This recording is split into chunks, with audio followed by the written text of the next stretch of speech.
There's an old saying, misfortunes never come alone. The saying perhaps originated in ancient Athens after the Peloponnesian War broke out.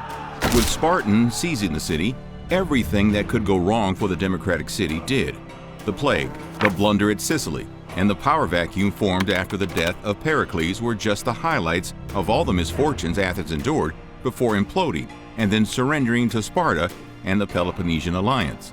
Why did the end of the Peloponnesian War mark the end of the Golden Age of Athens? Why was Athenian democracy ousted by the oligarchy? Why did the establishment of 30 tyrants nearly destroy Athens? Welcome to Nutty History, and today, let's look at all the weird things that were normal during the period of 30 tyrants in Athens. Viewer discretion is advised for this video, as some of this video may be offensive or disturbing. We, the makers of this video, in no way support or condone the actions of the subjects featured.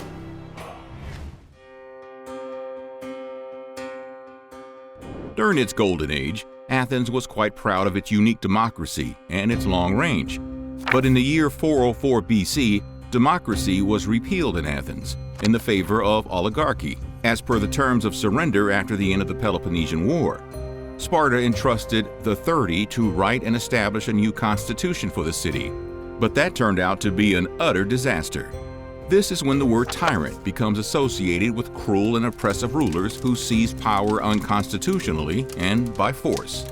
Before the year of the 30, tyranny was just a mere form of government which in fact had played a major part in the establishment of democracy in Athens by working against the corrupt and controlling aristocrats. The extreme policies and actions of the 30 tyrants threw Athens into a spiral, as their draconic laws and kangaroo court hearings enforced imprisonments, capital punishment, and disenfranchisement of hundreds of Athenian citizens. The transition period of Athens, led by the 30, was a campaign of intimidation, oppression, and punishment for the residents of Athens who were devoid of all their rights. As Athens was heading towards a certain defeat at the end of the Peloponnesian War, the aristocrats of the city were all aware that Sparta wouldn't allow democracy to continue as a system of government in Athens anymore. One of the main reasons Sparta launched the Peloponnesian War was the imperialistic policies exercised by Athens on her subjects throughout the course of the 5th century. So, it was a given that Sparta was going to shake things around when it was given the power to decide the fate of Athens. Also, it is well known that Sparta was not a big fan of democracy, and therefore it would be on the list of things to go during the cleanup. Democracy was already struggling against oligarchy supporting movements inside Athens during the Peloponnesian War, but the Sicily debacle proved to be the tipping point as an oligarchic push toppled the democratic government and formed a short-lived administration. Nevertheless, the government of the 400 fell into the internal conflict between moderates and extremists among the oligarchs. After the Athenian victory at the Battle of Cyzicus, democracy was once again restored. But eventually, Athens had no option but to surrender at the end of the war, and the oligarchs had a second chance. The Spartan emissaries made the demand that the long walls around Athens had to be demolished for the Athenian assembly after Sparta's climactic victory at Agaspotami. The Democrats of Athens, led by CLEOPHON, opposed the demand, fearing that Spartans would destroy the entire city after the wall protecting the city was taken down. However, the assembly concluded with the appointment of Theramenes as an ambassador to meet Lysander regarding the Spartans' clause. Theramenes was an oligarch who would later join the 30 tyrants. Theramenes then spent 4 months in Sparta while Athens was dying because of the plague and lack of order. He claimed on his return that he was detained by the Spartan admiral against his will, but historians Xenophon and Lysias disagreed. They assert that Theramenes was just waiting for things in Athens to become akin to the "everything's fine" meme. Their accusation against Theramenes has solid reasons behind it. He was an oligarch, of course, and he was actually one of the leaders of the 400, the group that was behind the coup of 411 BC. He was also involved in the scandalous trial of the Athenian generals after the Battle of Arginosae. These two events played a vital part in the failure of democracy in Athens.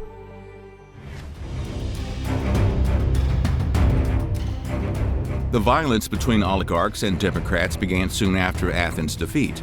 A fire that was stoked by the uncertainties such as Theramenes' disappearance and leaders from both sides being in exile, namely Thrasybulus of the democratic side and Critias from the oligarchy side. Critias would be appointed later as the leader of the 30 tyrants. As the pressure got too strangling in Athens, oligarchs began targeting their democratic opponents.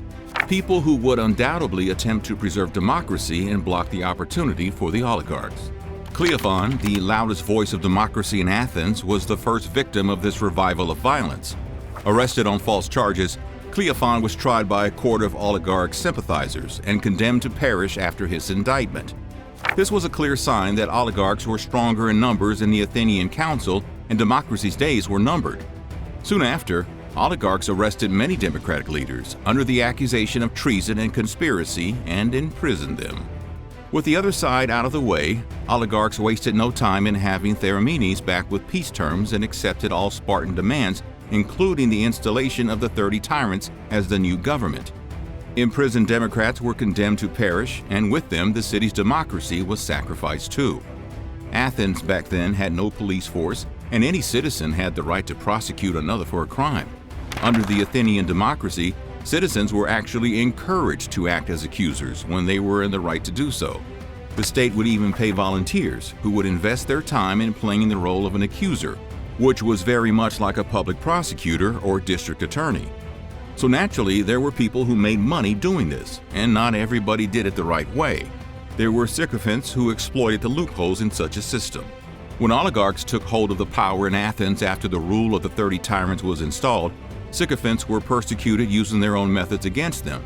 The 30, and to a limited extent, their supporters who comprised the council, were the only branches of government that remained in Athens. Naturally, a combination of personal enmity and concentrated political power following reorganization constituted the 30 tyrants' decision to eliminate everyone who could get in their way.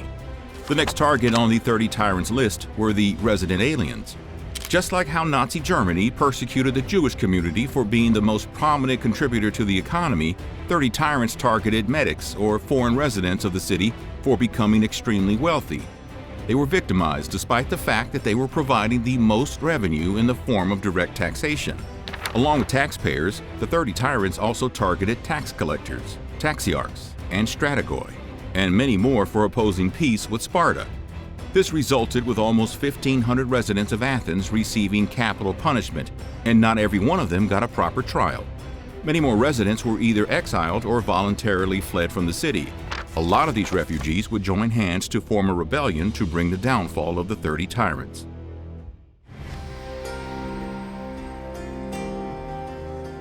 Despite the lives ended by the 30 tyrants, surprisingly, Socrates chose to stay in the city.